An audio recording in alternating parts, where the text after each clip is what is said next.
Optimizing LinkedIn for lead generation. I get asked this question all the time. Adam, how do you generate leads from your LinkedIn account to your staff and business? So let's jump into that. My name is Adam Parsons. I own and operate an offshore staffing company, and I've used my LinkedIn that I've grown from a few thousand followers to 67,000 followers over the past 5 to 6 months. I'm able to generate two types of leads to my business. The first one is client leads, and the second one is talent leads. And I'm able to do that by using some strategies and frameworks that I've created over the past 5 to 6 months for my LinkedIn account. So let's dive into it. Following a few strategies that I'm going to discuss right now. Okay. All right. So the first thing is most businesses still think lead generation means blasting cold emails, spending money on ads, or treating LinkedIn like a job site. And here's the issue with that. Over the last 18 months, I've probably sent 100,000 cold emails out, and with a 1% reply rate at best getting from that. Okay. And paid ads, they're expensive using Meta, Google PPC. LinkedIn resumes, I guess, unless you're job hunting, it's really irrelevant here. We're trying to drive leads to our business. In 2025, I look at LinkedIn as a media channel. You think of YouTube, Facebook, Instagram, what else? TikTok. I look at LinkedIn as just one of those. Okay. And the people winning here are using LinkedIn like their personal TV station.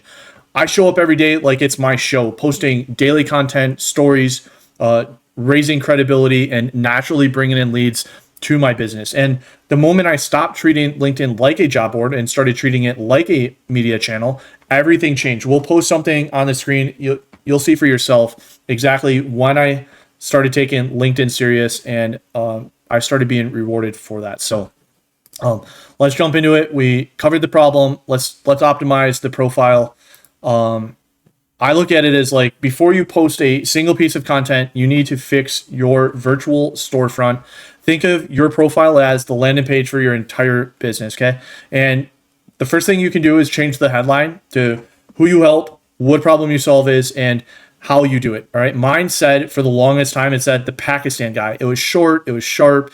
It drove curiosity. I'm a white guy, and I'm saying I'm the Pakistan guy. They would click on my profile and quickly see what type of content I'm showing and what services I'm offering. The next thing, and another thing with the headline is, every time you make a comment on somebody else's post, your headline shows up next to your name. So there's a lot of eyeballs on this headline. That's why it's very, very important, and probably one of the first things and easiest things I would change on your profile. Okay, you got your banner next. I can definitely do a better job on this. This is your visual billboard. It should call out your offer and your mission. Okay, your about section. Now, this section, a lot of people use this as like their CV or their resume. Look at it more like a landing page. It should read like, here's who I help, here's the problem I solve, and here's why it matters to you. That's what should be in your about section. Probably the most expensive piece of real estate on your entire profile is the featured section.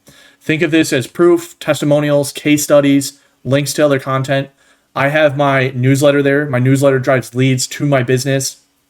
Okay. And a lot of people misuse the featured section. They'll post like their most viral piece or their most engaged piece of content here. Unless that piece of content is driving leads and views through your funnel, I wouldn't feature it in this section. Okay. So when people find you on LinkedIn, your profile really decides, hey, do they stay or do they click away? Do they DM you or not? And a good profile doesn't just introduce you, but it pulls people into your sales funnel. Okay. And we pull people into our sales funnel, through content that converts. Okay. This is the engine. Content is what creates all the attention, and attention drives leads. I like using a simple formula here. Story, curiosity, a lesson, and your call to action. So I guess an example of something would be, instead of saying hire offshore talent, I will tell a story by saying, I replaced a chair warmer in a US business with a hungry offshore hire. That single swap gave the founder 8 more months of runway. Now, that story grabs attention. It teaches a lesson. It naturally points back to like what I do. Okay. So a lot can go into your content. I'm going to talk about briefly about the hook. I think it matters the most. A good hook makes everyone stop scrolling. The LinkedIn newsfeed is already really, really competitive. So I spend probably 80% of my time that I spend making content. I spend 80% of that on the hook. So make sure you have a scroll stopping hook when you're creating your content. Spend a lot of time and effort on this piece. It will significantly help you. Okay. Consistency is a multiplier.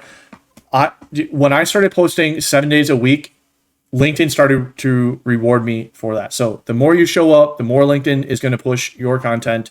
I think at a bare minimum, 3 to 5 times per week. But I can't stress it enough. If you show up every day and you post, LinkedIn will reward you for showing up. Okay. Okay. Leads and engagement, really no good way to show this wonky flowchart, if you will. But posting is half of the game. Engagement is the other half. Post content, it drives the views and comments to you.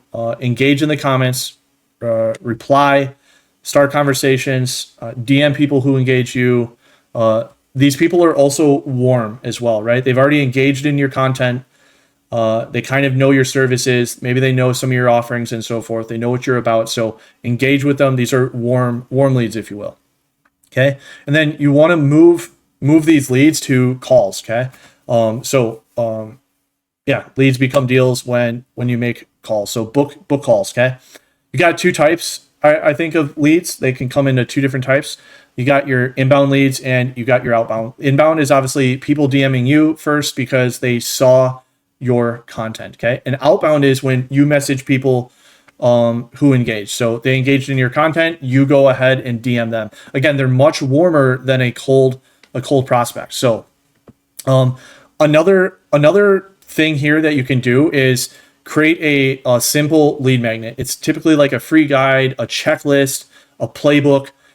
For me, one of the things I created is a LinkedIn and Instagram growth playbook. It is a Notion with all of my processes. So if you want that, go to my bio, sign up for my newsletter, and you'll receive the Instagram and LinkedIn growth playbook. But again, that is my lead magnet that I created. And what do I get out of it?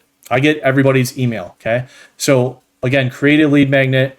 That's how you can build your list, capture emails, and nurture leads. And honestly, that's how LinkedIn turns into a lead machine. One post becomes dozens of conversations, and dozens of conversations turn into calls, and calls turn into your clients. So it all starts when you show up the right way on the platform. I guess, yeah. So that's it. We're gonna recap. Start treating LinkedIn like a media channel and less like a job board. Fix your profile so it's a virtual storefront or a landing page, and then post content that actually converts. Use the formula I gave you and outlined, and then engage into that. Engage in that attention so it turns into leads. But yeah, that's the playbook.